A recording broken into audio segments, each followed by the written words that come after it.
এখনো home service দেওয়া শুরু করে নাই।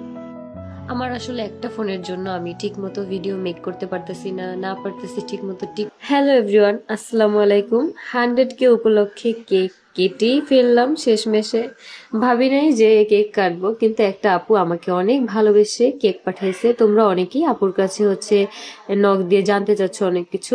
অবশ্যই আমি বলবো যে আপুর কেকটা কিন্তু অনেক ভালো, খেতেও অনেক ভালো ছিল। একটি মাত্র সাবান ব্যবহার করে তোমরা কিন্তু চাইলেই একটা গ্লোয়িং স্কিন পেতে পারো। আমি এই সাবানটা 1 সপ্তাহ ব্যবহার করার পর তোমাদের সাথে রিভিউ শেয়ার করতেছি।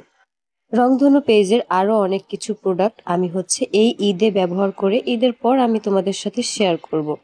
আর তোমাদের একটা ভুল ধারণা একটা সাবান ব্যবহার করে খুব সহজেই নাকি ফর্সা হয়ে যায়। এটা একদমই ভুল। একটা সাবান, ভালো সাবান যদি তুমি ইউজ করো কন্টিনিউ, তাহলে তোমার ভেতর থেকে স্কিনটা আরো গ্লোয়িং করবে।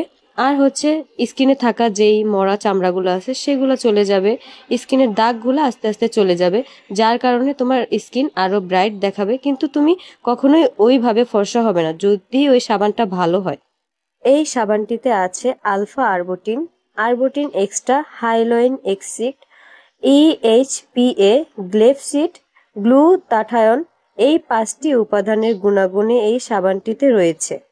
অনেক আপুদের ফেসে নাইট ক্রিম শুট করে না, তারা কিন্তু চাইলে অবশ্যই এই সাবানটি ইউজ করতে পারো। তোমরা কিন্তু আমার এই ভিডিওতে কোনো প্রকার ফিল্টার দেখবা না, আমার র ফেসে আমি এই ভিডিওটা মেক করছি। তোমরা শেষ পর্যন্ত দেখলে আর কি বুঝতে পারবা। তোমরাই এখন তফাৎটা দেখো, আমার ফেস ধোয়ার আগের মুহূর্ত আর এই পরের মুহূর্ত।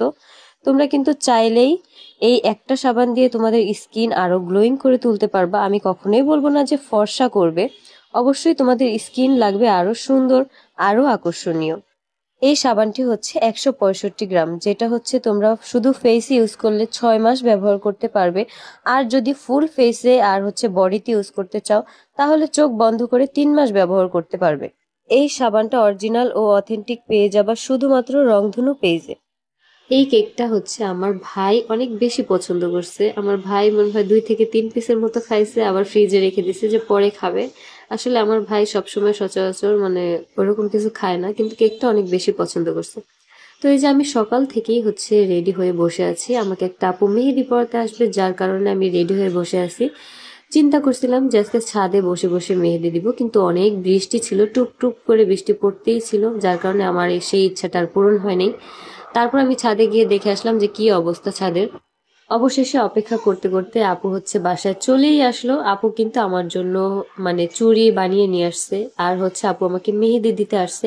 এই চুড়িগুলা কিন্তু আপুর পেজেই তোমরা পেয়ে যাবা।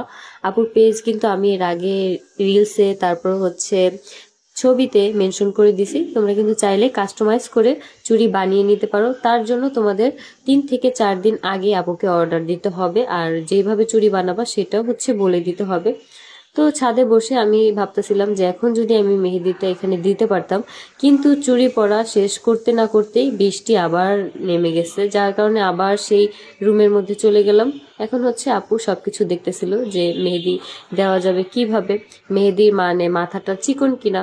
তো এই জন্য আমার কাছে 2টা মেহেদি ছিল, 2টা মেহেদি আপু আর কি দেখতেছিল। তো আজকে তেমন বাসায় কোনো কাজ ছিল না, আজকে শুধু মেহেদি পরবো আর বাসায় টুকিটাকি কাজ। আজকে আয়াসকে মনে হয় ভিডিওতে একবারও দেখাই নাই, কারণ যখনই আমি চিন্তা করছি যে আয়াসকে এখন একটু দেখাবো, তখনই আয়াস ঘুম। বৃষ্টির কারণে ঠান্ডা পেয়ে বাবু অনেক বেশি ঘুমাইছে। তোমাদের বাবুরাও মনে হয় সেম, যে বৃষ্টিতে ঠান্ডার মধ্যে আর কি বেশি ঘুমায়। তো এই যে এখন মেহেদি দিতেছি আপুর কাছ থেকে। আপু অনেক সুন্দরভাবে মেহেদি দেয়, যারা আমার মেহেদি দেওয়াটা আর কি দেখছো তারাই বুঝতে পারবা। অনেক সুন্দর করে, ভিডিওতে অতটা বোঝা যায় না কারণ আমার ভিডিও কোয়ালিটিটা একটু খারাপ, যার কারণে তোমরা মেহেদি সৌন্দর্যটা বুঝতে পারতেছো না পুরোপুরি। তো এই জন্য আমি ছবি তুলে কিন্তু আপলোড দিয়ে দিছি, যাতে করে তোমরা ভালোভাবে বুঝতে পারো। আর আপু শুধু ঢাকার মধ্যে হোম সার্ভিস দেয়। তোমরা অনেকেই আপুকে নক করছো অনেক দূর দূর থেকে, কিন্তু আপু দূরে এখনো হোম সার্ভিস দেওয়া শুরু করে নাই। আমার আসলে একটা ফোনের জন্য আমি ঠিক মতো ভিডিও মেক করতে পারতেছি না পারতেছি ঠিক মতো টিকটক বানাতে, না রিলস বানাতে। তো আমি যতটুক যেমনই পারতেছি এখন এইভাবে বানাইতেছি। ঈদের পর বা ঈদের আগে আমি ফোনটা আপডেট করব। আজকের ব্লগটা এই পর্যন্তই। সবাই সুস্থ থাকো, ভালো থাকো, আল্লাহ হাফেজ।